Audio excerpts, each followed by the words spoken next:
नमस्कार, मैं डॉक्टर रजनी मीना। आज की कक्षा बीए पार्ट सेकेंड ईयर के विद्यार्थियों के लिए रखी गई है और आज हमारे अध्ययन का विषय है लोकसभा का गठन। हमने देखा कि संसद के दो सदन हैं, राज्यसभा और लोकसभा। राज्यसभा उच्च एवं द्वितीय सदन है, लोकसभा निम्न सदन है। और संविधान में लोकसभा के लिए अधिकतम सदस्य संख्या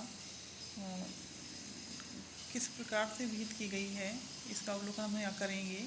राज्यों के प्रतिनिधि लोकसभा के अंतर्गत 530 से अधिक नहीं हो सकते और संघ राज्य क्षेत्रों के प्रतिनिधि 20 से अधिक नहीं हो सकते।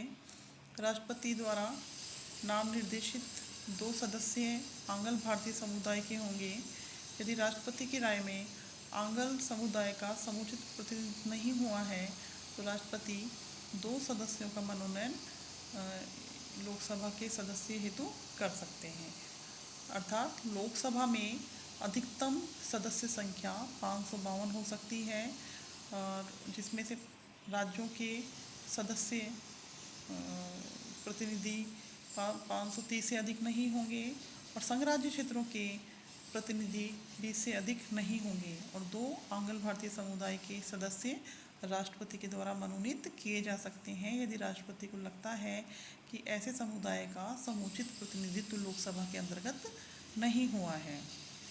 इस प्रकार हम देखते हैं कि जो लोकसभा के सदस्यों का जो निर्वाचन किया जाता है वो राज्यों के प्रतिनिधियों का निर्वाचन, संघ राज्य क्षेत्रों के सदस्यों का निर्वाचन और आंग्ल भारतीय जो सदस्य हैं उनका निर्वाचन किया जाता है।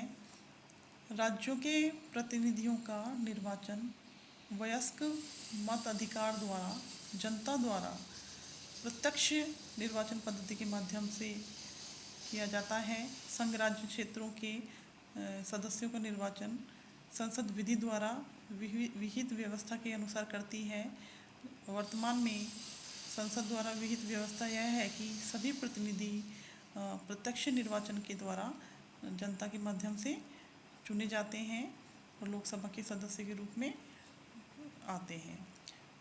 आंग्ल भारतीय समुदाय के सदस्यों को राष्ट्रपति द्वारा मनोनीत किया जाता है। यदि राष्ट्रपति को ऐसा प्रतीत हो कि इस समुदाय के सदस्यों का प्रतिनिधित्व लोकसभा में नहीं हो पाया है तो 2 सदस्यों को अनुच्छेद 331 के तहत लोकसभा के सदस्य के रूप में मनोनीत कर सकता है। लोकसभा में ST SC को छोड़कर अन्य किसी अल्पसंख्यक वर्ग के लिए स्थानों का आरक्षण नहीं किया गया है। हर राज्य एवं संघ राज्य क्षेत्रों को कम से कम 1 सीट सुनिश्चित की गई है। सीटों का बंटवारा जनसंख्या के आधार पर किया जाता है। हम देखते हैं कि यूपी की जनसंख्या बहुत अधिक है, इसलिए 80 सीट लोकसभा की यूपी से निश्चित होती हैं। अर्थात 80 लोकसभा सदस्य यूपी से चुनकर लोकसभा में आते हैं। महाराष्ट्र से 48 सदस्य, पश्चिम बंगाल से 42 सदस्य, राजस्थान से 25 सदस्य आते हैं।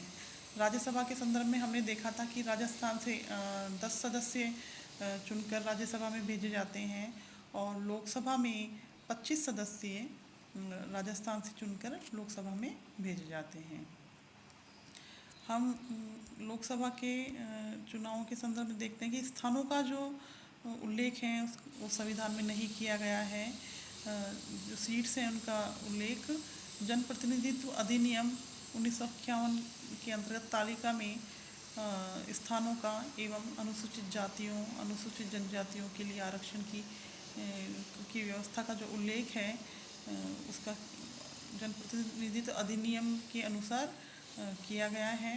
लोकसभा का कार्यकाल 5 वर्ष है, किंतु राष्ट्रपति किसी भी दिन लोकसभा को भंग कर सकता है। न्यूनतम कार्यकाल अनिश्चित है। आपातकाल में लोकसभा का कार्यकाल 1 वर्ष के लिए बढ़ाया जा सकता है।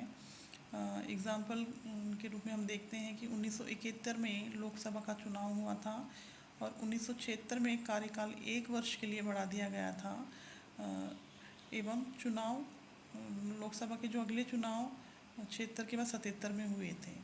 तो लोकसभा के निर्वाचन के लिए जो प्रादेशिक निर्वाचन क्षेत्र है, लोकसभा के लिए निर्वाचन प्रत्यक्ष है, इसलिए यह अपेक्षा की गई है कि भारत के जो राज्य क्षेत्र हैं ऐसे निर्वाचनों के लिए उपयुक्त प्रादेशिक निर्वाचन क्षेत्रों में विभाजित किया जाए।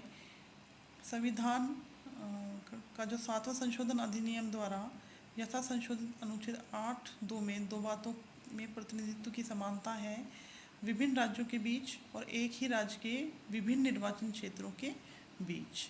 प्रत्येक राज्य को लोकसभा के आवंटित स्थानों की संख्या ऐसी होगी कि उस संख्या से राज्य की जनसंख्या का अनुपात सभी राज्यों के लिए यथासाध्य 1 हो। अर्थात 2 राज्यों के लोकसभा सदस्यों के लिए जो स्थानों का निश्चय किया जाता है वो जनसंख्या के आधार पर किया जाता है और उसमें समानता रखी जाती है। और एक ही राज्य क्षेत्र के अंतर्गत भी 2 सीटों के मध्य जो जनसंख्या का अनुपात है वो समान होता है। प्रत्येक राज्य को प्रादेशिक निर्वाचन क्षेत्रों में ऐसी रीति से विभाजित किया जाएगा कि प्रत्येक निर्वाचन क्षेत्र की जनसंख्या का उसको आवंटित स्थानों की संख्या से अनुपात समस्त राज्यों में यथासंभव एक ही हो। वर्तमान में लोकसभा के 545 सदस्य हैं, जिसमें से 543 सदस्य का चुनाव होता है और 2 सदस्य राष्ट्रपति के द्वारा मनोनीत किए जाते हैं, जो आंग्ल भारतीय समुदाय के हैं।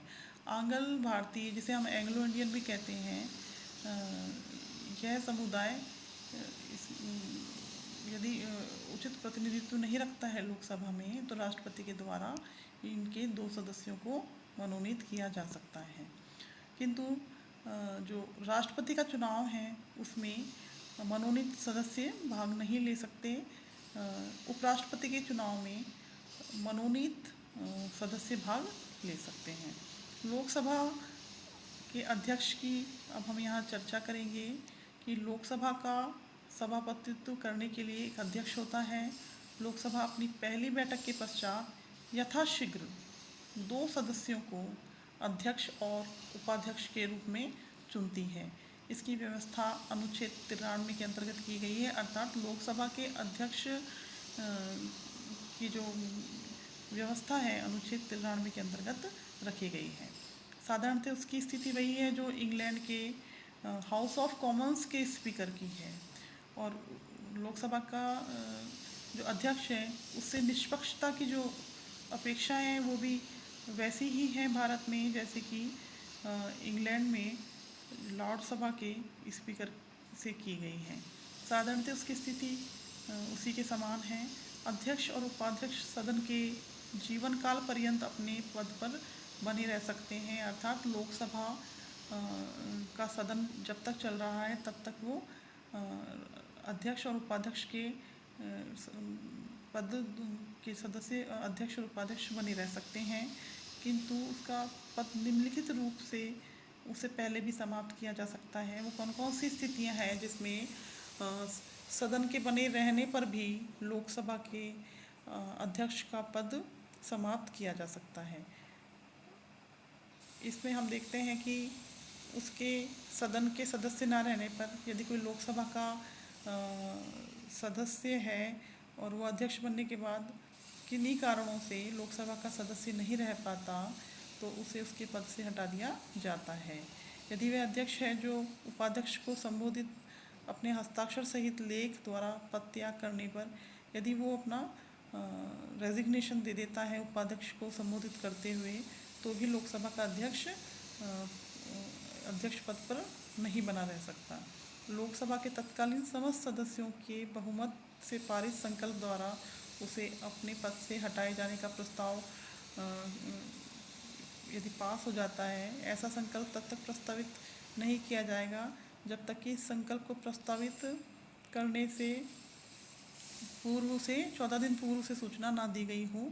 और जब अध्यक्ष को हटाने के लिए संकल्प विचाराधीन है तो अध्यक्ष पीठासीन अधिकारी के नहीं होगा, उसे लोकसभा में बोलने का और उसकी कार्रवाई में भाग लेने का अधिकार होगा। उसे मत देने का भी अधिकार होगा, किंतु मत बराबर होने की दशा में वह मत देने का अधिकार नहीं होगा। अर्थात हम देखते हैं कि लोकसभा का जो अध्यक्ष है उसको हटाने का जो संकल्प पारित किया जाता है वो बहुमत से पारित किया जाता है। अनुच्छेद 94 के अंतर्गत इसकी व्यवस्था की गई है और उसे 14 इस तरह का संकल्प लोकसभा में संकल्प प्रस्ताव रखने से पूर्व 14 दिन पूर्व उसे सूचना देना आवश्यक है। और जब उसके संकल्प पर विचार किया जा रहा होता है या विचाराधीन होता है संकल्प के ऊपर प्रस्ताव पर, तो ऐसे समय में लोकसभा का जो अध्यक्ष है उसे लोकसभा में बोलने और उसकी कार्रवाइयों में भाग लेने का अधिकार प्राप्त हो जाता है, क्योंकि वो एक सदस्य के रूप में उस समय हो जाता है, उसे मत देने का अधिकार भी हो जाता है। किंतु निर्णायक मत देने की स्थिति में वह नहीं होता, क्योंकि निर्णायक मत तभी दिया जाता है जब लोकसभा का अध्यक्ष बना हुआ है। इस प्रकार हम देखते हैं कि लोकसभा के सदस्यों को किन किन परिस्थितियों में हटाया जा सकता है। लोकसभा के अध्यक्ष की शक्तियों की यदि हम बात करें तो सदस्य के अन्य अधिवेशनों का सभापतित्व अध्यक्ष करेंगे। अध्यक्ष पहली बार मत नहीं देते, किंतु मत बराबर होने की दशा में उसका निर्णायक मत होगा। उसकी निष्पक्ष स्थिति इंग्लैंड के स्पीकर के समान ही होती है। उसे निर्णायक मत इस कारण दिया गया है कि वह गतिरोध को समाप्त कर सके। अध्यक्ष को लोकसभा के भीतर व्यवस्था बनाए रखने की और प्रक्रिया के नियमों का निर्वहन करने की अंतिम शक्ति प्राप्त है। अध्यक्ष का यह कर्तव्य है कि वो गणपूर्ति के अभाव में सदन को स्थगित कर दे या गणपूर्ति न होने तक अधिवेशन को निलंबित कर दे। सदन की प्रक्रिया विनियमित करने या सदन में व्यवस्था बनाए रखने में अध्यक्ष का आचरण न्यायालय की अधिकारिता के अधीन नहीं होता है। अर्थात जो भी व्यवस्था बनाने का काम अध्यक्ष सदन के अंतर्गत करता है तो उस कार्रवाई को न्यायालय के अंतर्गत नहीं ले जाया जा सकता। और अध्यक्ष गणपूर्ति से लेकर तमाम व्यवस्थाएं जो लोकसभा के सदन को चलाने की है वो सभी दायित्वों का वह निर्वहन करता है। लोकसभा के अंतर्गत कार्रवाइयों के दौरान अनुशासन बनाए रखता है और यदि किसी बात पर गतिरोध हो जाता है तो ऐसे में निर्णायक मत देने का अधिकार लोकसभा के अध्यक्ष को दिया गया है, जिससे उस गतिरोध को समाप्त किया जा सके।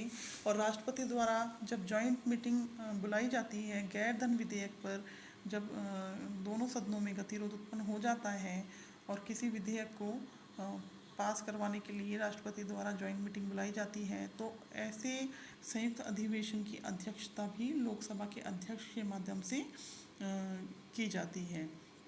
इस प्रकार हम देखते हैं कि लोकसभा के जो अध्यक्ष का पद है वो बड़ा दायित्वों से भरा हुआ है और सदन की कार्रवाई नियमों के अनुसार हो रही है नहीं हो रही, इन सभी बातों का ध्यान लोकसभा के अध्यक्ष रखता है और उसे नियमित रूप से संचालित करने के लिए जो भी व्यवस्थाएं आवश्यक है लोकसभा के अध्यक्ष के माध्यम से करवाई जाती हैं। आज की कक्षा यहीं तक। धन्यवाद।